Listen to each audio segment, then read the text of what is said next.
Hey DIYers, I'm Mark Montano, and today on Make Your Mark, we are making festive holiday candles using hot glue and silicone molds.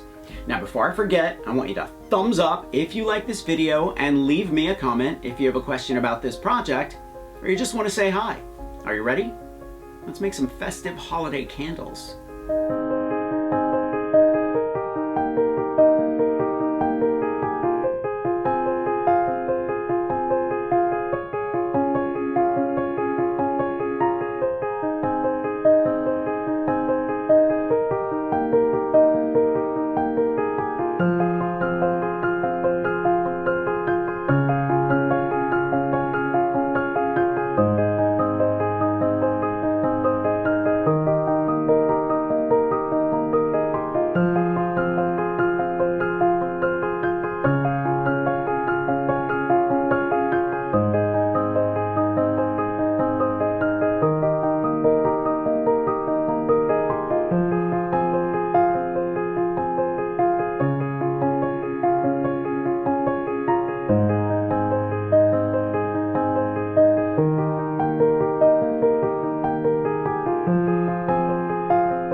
I like to have two large hot glue guns going at the same time so I can fill the larger molds easily.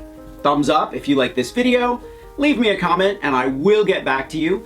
Subscribe to my channel if you haven't already and make sure to press that notification bell so that you know I have a new video. Grab a copy of the Big Ass Book of Crafts and I will see you next week. Bye.